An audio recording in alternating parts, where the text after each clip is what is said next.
at that overgrown Boy Scout, Miss Tessmacher.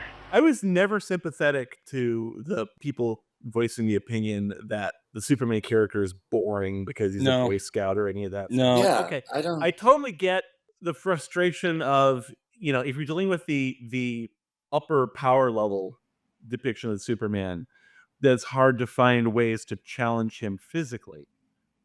That I'm totally sympathetic to. Sure. But the idea that the character is uninteresting because he has one of the strongest moral compasses in the DC universe, and he's you know, a good guy and will do the right thing and is always looking to help people and protect people. Like, no, I mean, not only is that who the character is, but if you find that boring, that says more about you. It's true. And it shows a lack of imagination, you know, of how that can make how that is challenging for the character. Yeah. I am the old man shouting at clouds constantly simply because I will say there's a generational divide of sorts, and I blame the 90s, which was not just the grim and gritty era, but it really was a dark time for comics just because the overarching trends were so ridiculous. And even at the time, I'm reading them going like, wow, seriously, guys? Oh, good. That's what we need, more pouches. And yeah, thank God Batman's picking up a gun now, you know, whatever it is.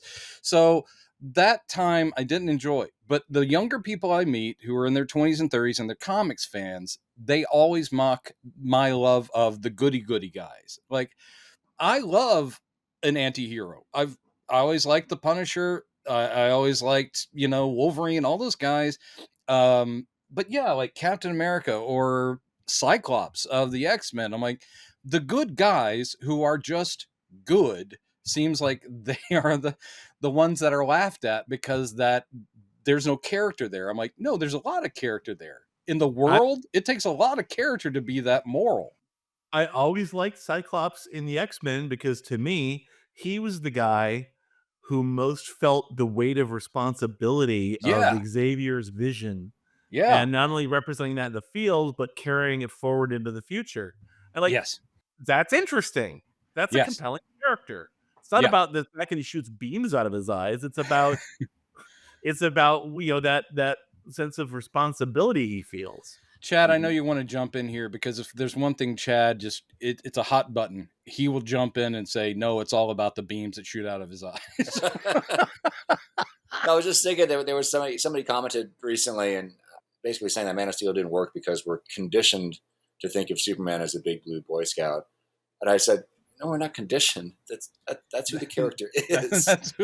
I mean, even if you go back to those earliest Siegel and Schuster stories where he's like grabbing generals out of the tent and taking them to the front lines and all that. I love it. You know, where he's a much rougher character. He is. He's still defending the little guy against, you know, he's still punching upwards. Yes. And he's still concerned with helping others. Yeah.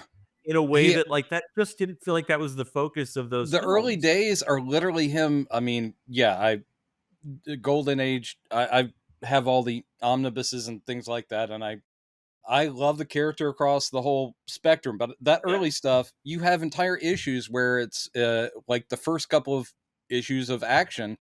He's helping miners, you know, and there's the thing about black marketeer of used tires. Honest to God.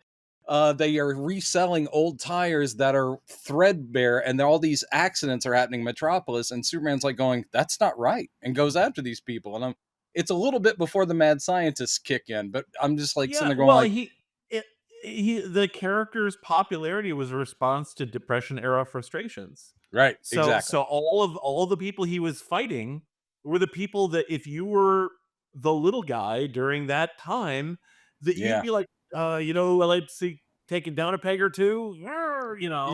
Yeah. He's taking care of those fat cats. Yeah.